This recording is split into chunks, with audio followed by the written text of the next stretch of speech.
بنی اسرائیل میں ایک شخص تھا، اس کی بیوی بہت خوبصورت تھی، بہت حسین و جمیل تھی، لیکن وہ خوبصورت اور حسین و جمیل ہونے کے ساتھ ساتھ بد کردار، بد چلن اور بے وفا بھی تھی۔ ہوتا یوں کہ جب اس کا شوہر کام پر چلا جاتا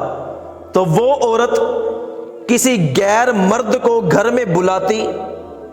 اور اس سے بدکاری کرتی، اپنا منہ کالا کرتی، اس کے ساتھ جسمانی تعلق قائم کرتی۔ تو ایک دن اس کے شوہر کو شک ہو گیا کہ جب میں کام پر چلا جاتا ہوں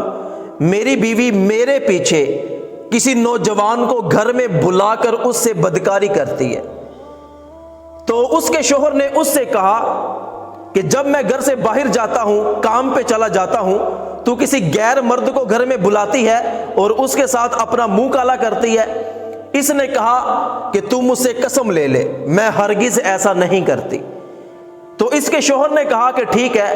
کل تو عظمت والے پہاڑ پر چڑھ کر یہ قسم کھائے گی کہ میرا کسی کے ساتھ کوئی ناجائز تعلق نہیں ہے،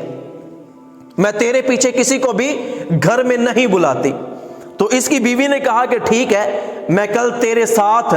عظمت والے پہاڑ پر چڑھ کر یہ قسم کھاؤں گی کہ میں تیرے پیچھے کسی کو گھر میں نہیں بلاتی، میرا کسی کے ساتھ کوئی ناجائز تعلق نہیں ہے۔ بنی اسرائیل میں ایک پہاڑ تھا جس کو عظمت والا پہاڑ کہا جاتا،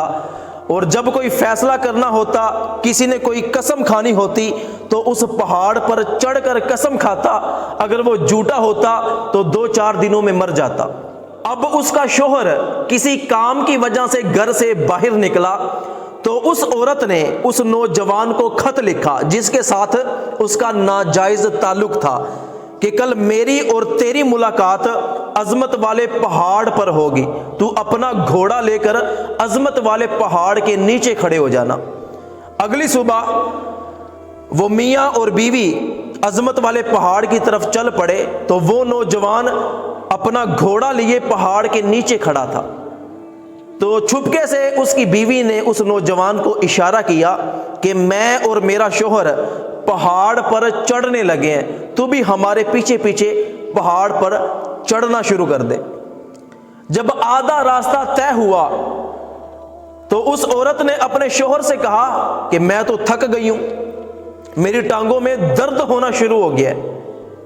یہ گھوڑے والے سے کہہ کہ اپنا گھوڑا ہمیں دے دے، ہم تجھے قیمت دے دیتے ہیں تو میں اس پر بیٹھ کر پہاڑ پر جاؤں گی۔ تو اس کے شوہر نے اس گھوڑے والے کی منت کی کہ ٹھیک ہے بھائی، میری بیوی نے پہاڑ کے اوپر جانا ہے، چل نہیں سکتی، ٹانگوں میں درد ہے، تو اس کو اپنے گھوڑے پر سوار کر کے پہاڑ کی چوٹی تک لے جا، میں اس کے تجھے پیسے دے دوں گا، قیمت دے دوں گا۔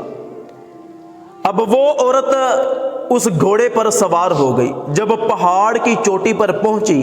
اور وہاں سے نیچے اترنے لگی تو جان بوجھ کر اس عورت نے اپنا قمیض، اپنا کپڑا گھوڑے کی کاٹھی پر اڑا دیا اور گرنے کا بہانہ کیا۔ شوہر کو یوں لگا کہ جیسے میری بیوی اترتے وقت گھوڑے سے نیچے گر گئی ہے،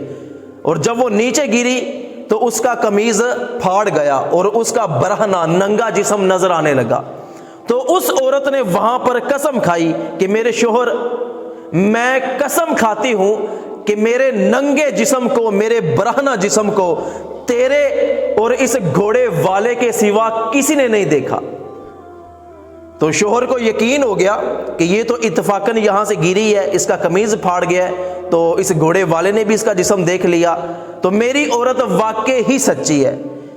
تو جب عورت مکار ہو جائے، جب عورت میں دھوکہ آ جائے، جب عورت بے وفا ہو تو یہ اپنے شوہر کو چکمہ دینے سے بھی باز نہیں آتی، یہ بڑے بڑے لوگوں کو دھوکہ دے جاتی ہے۔ اسی لیے نبی کریم صلی اللہ علیہ وآلہ وسلم نے ارشاد فرمایا کہ وہ عورت جس نے اپنی ساری کی ساری محبتیں، جس نے اپنی ساری کی ساری وفائیں اپنے شوہر پر نچھاور کر دی، اپنی عزت کی حفاظت کی، قیامت کے دن اس عورت کو جنت میں جانے سے کوئی بھی چیز روک نہیں سکتی۔ تو اللہ پاک سے دعا ہے کہ اللہ پاک ہماری ماؤں اور بہنوں کو شرم و حیا کا پیکر بنائے، ان کی نگاہوں میں اور مردوں کی نگاہوں میں حیا پیدا فرمائے۔